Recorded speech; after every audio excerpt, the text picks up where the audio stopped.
Dr. Bora, Dr. K. Srinivas Rao, Professor Kwon, and of course, the fellow sufferers, like Professor Bora there. অসমীয়াত ক'ব লাগিবনে ইংৰাজী? What do I speak in? অসমীয়াত কওক। অসমীয়া. English is no problem for me. So to take less time, I have written out something. At least I can discourage cow. অসমীয়া সাহিত্যত সাম্প্ৰতিক সাহিত্য ধাৰা আৰু চৰ্চা। এই সত্ৰ শব্দটো ইয়াত ব্যৱহৃত হোৱাৰ কাৰণে মই হ'লে খুব ভাল পাইছোঁ, ডক্টৰ বৰাই বেয়া পালে। কাৰণ শব্দটো বা তাৰ অৰ্থ এটা ধৰ্ম নিৰপেক্ষ বিস্তৃতি দিয়া হৈছে আৰু বহু ক্ষেত্ৰতো আমি তাক ইউজ কৰিব পাৰিম, ব্যৱহাৰ কৰিব পাৰিম। কথাটো মোৰ কোৱাৰ অৰ্থ এইটো এটা কমিউনিটি, এটা গোষ্ঠী বা সমষ্টি হ'লে তাত স্থায়িত্ব থাকে, কথাটো হ'ল। কিন্তু আমাৰ গোষ্ঠী বা সমষ্টিৰ সাম্যক ধাৰণা মই সকলোৰে মাজত দেখা নাই, আনকি লিখা মেলাটো। They often mistake a lifestyle and creed for a community. Lifestyle and flavor communityৰ স্থায়িত্ব আমি হয়তো নিবিচাৰোঁ। এইবোৰ পাঠ্য এনেই কৰিলোঁ। এতিয়া মূল কথা, সত্ৰসমূহৰ বিধি বিধানৰ পৰা নিলগত যেতিয়া মোৰ কাৰ্যসূচীৰ মতে মূল ভাষণত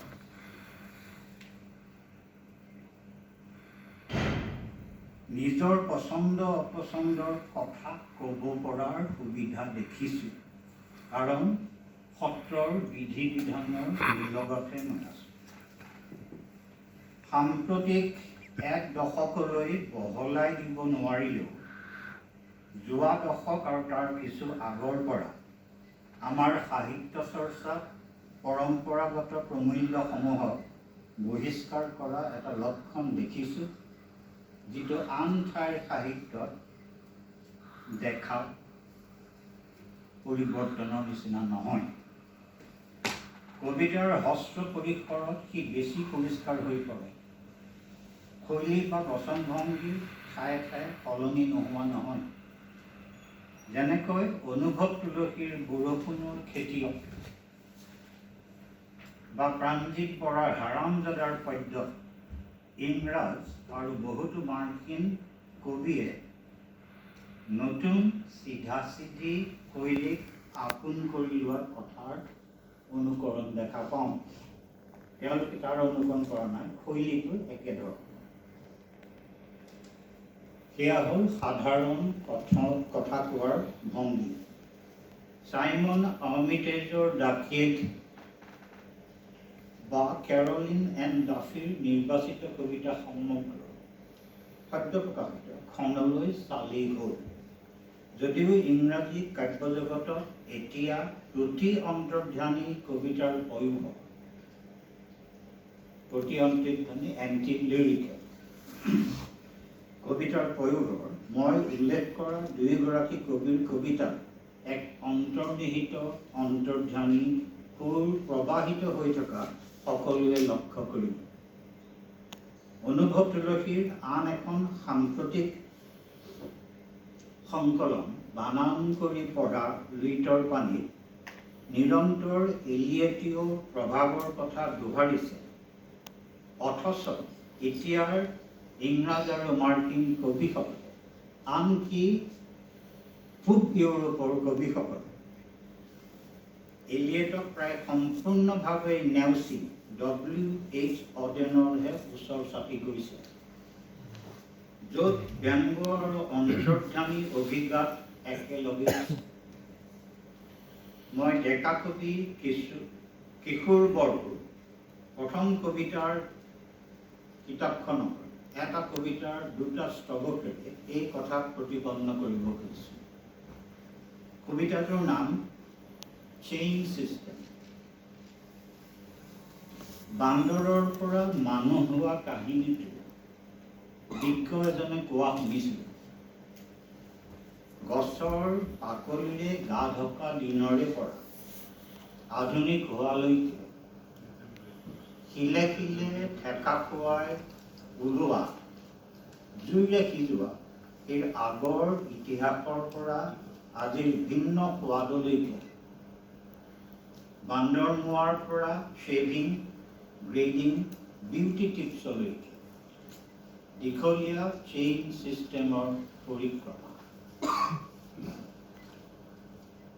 ভৱিষ্যতৰ ধাৰণাশূন্য মন এটাই পাহৰি পেলাই চেইন ছিষ্টেমৰ কথা।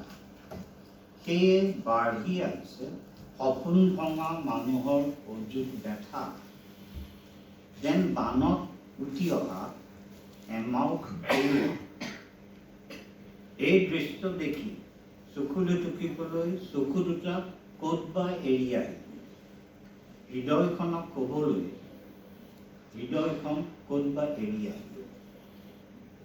এই কাব্যগ্ৰন্থ দুটাৰ প্ৰথম আৰু শেষৰ স্তবক দুটা দি মই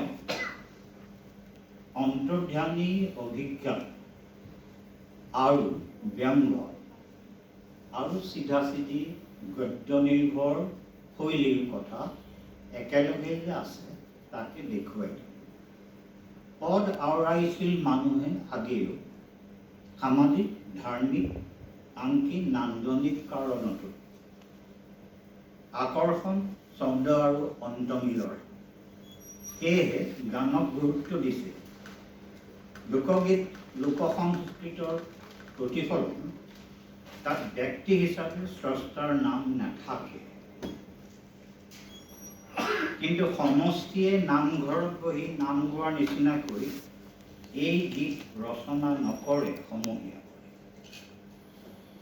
লাহে লাহে সমাজ ব্যৱস্থা, শাসন ব্যৱস্থা সলনি হৈ এই সৃষ্টিসমূহ অৱনমিত হৈ পুনৰ উদ্ধাৰ কৰিবলগীয়া হ'লগৈ। বব ডিলান এজন গায়ক, ৬০ৰ যুৱশক্তিৰ জাগৰণ, ভিয়েটনাম যুদ্ধৰ বিৰোধিতা আৰু তেতিয়াও চলি থকা চিভিল ৰাইটছ আন্দোলনৰ পৰিপ্ৰেক্ষিতত গান লিখি গাইছিল আৰু নিজৰ একান্ততা প্ৰিভেচি অক্ষুণ্ণ ৰাখিছিল। জনপ্ৰিয় গায়কজনৰ অন্তৰ্ধানী লিৰিকসমূহক মাৰ্কিন বিশ্ববিদ্যালয়ে এখনে স্বীকৃতি দি কবিতা হিচাপে অধ্যয়ন আৰু শিক্ষণৰ আৰম্ভ কৰি তেওঁক নোবেল বঁটা সাহিত্যত দিয়ালৈকে প্ৰচেষ্টা চলাই সাৰ্থক হৈছিল আৰু তেওঁৰ জনপ্ৰিয়তা ঠিক তুংগত নহ'লেও প্ৰায় অক্ষুণ্ণই আছে বুলি ক'ব লাগিব।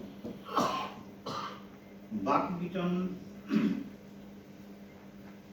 দাৰ সময়ত চলমান ৰুছদীয়ে, কিয়নো তেওঁক নোবেল বঁটা দিয়া হ'ল, চলমান ৰুছদীয়ে তেওঁক গ্ৰীক অৰফিউছৰ পৰা এতিয়ালৈকে চলি থকা বিন বৰাগী পৰম্পৰাৰ লগতে যুক্ত কৰিছে।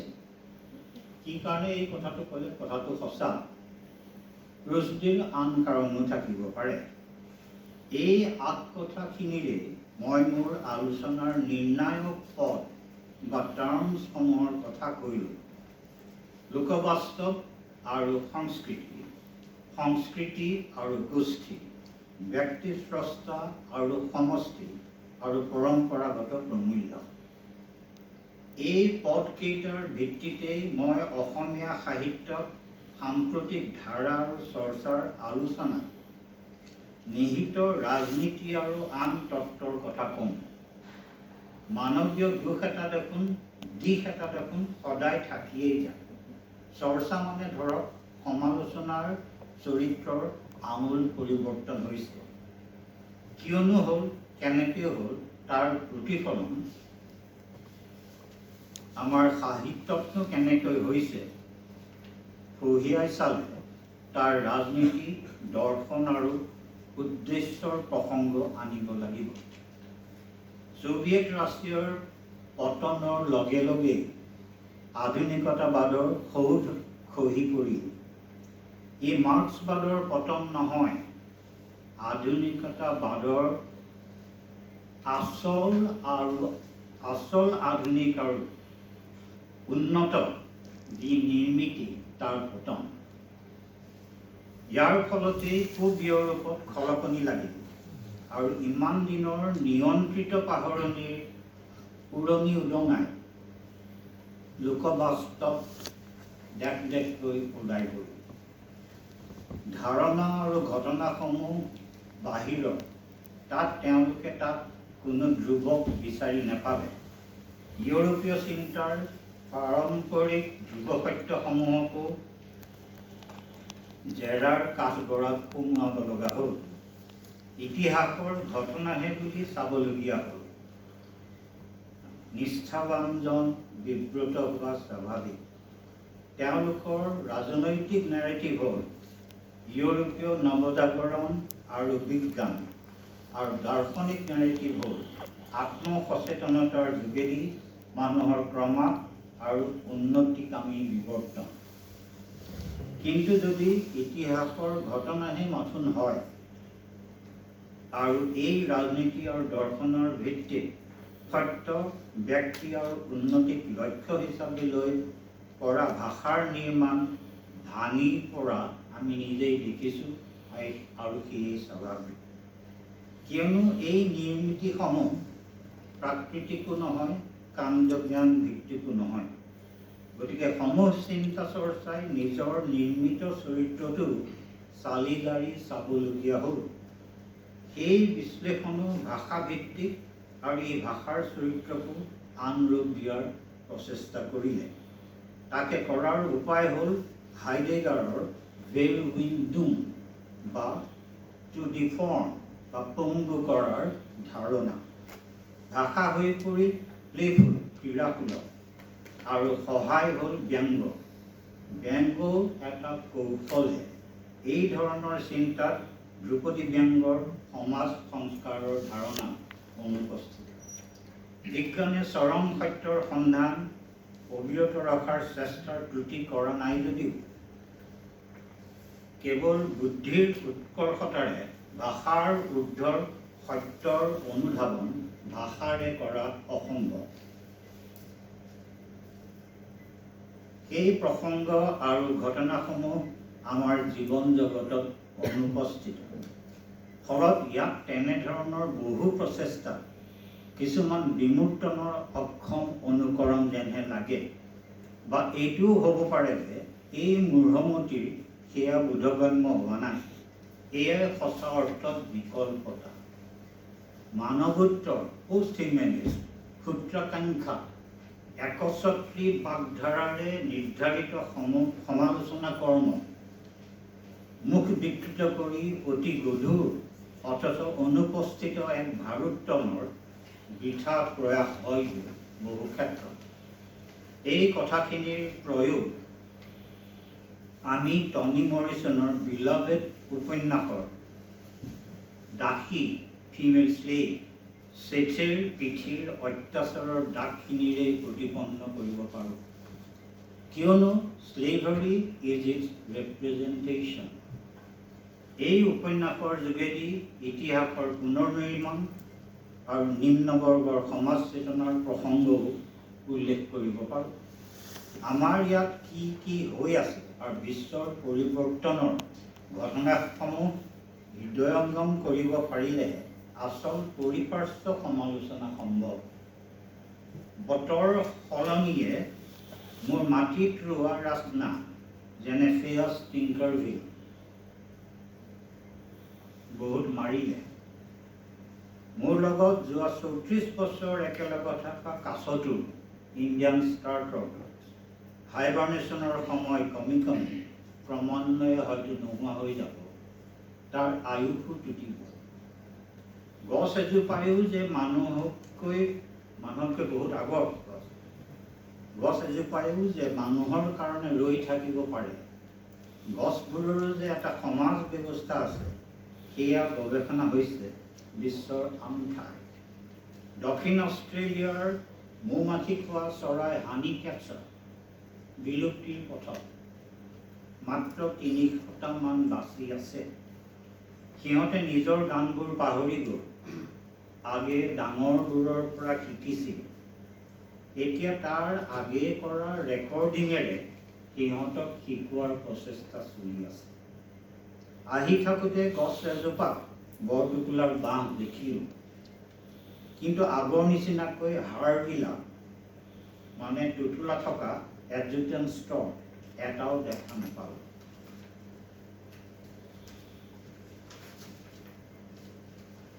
অনুবাদ অধ্যয়ন নতুনকৈ শিক্ষাসদী স্বীকৃতি পোৱা এক বিষয়। অনুবাদ কৰ্মতকৈ সুকীয়া আৰু অনুবাদ কৰোঁতে ইয়াৰ কোনো আৱশ্যকতা নাই। ই সূত্ৰৰ ওপৰত নিৰ্ভৰ। অনুবাদ অধ্যয়নৰ ক্ষেত্ৰত অসমীয়া সাহিত্য একেবাৰেই পিছপৰা, যদিও অনুবাদ কৰ্ম বুজন সংখ্যক হৈছে আৰু উৎকৃষ্ট অনুবাদো হৈছে। পঞ্চদশ শতিকাৰ অসমীয়া কবি মাধৱ কন্দলীয়ে কৰা সপ্তকাণ্ড ৰামায়ণৰ ধ্বনিতা কলহংস সমূহতেই আমি অনুবাদ চিন্তা দেখোঁ।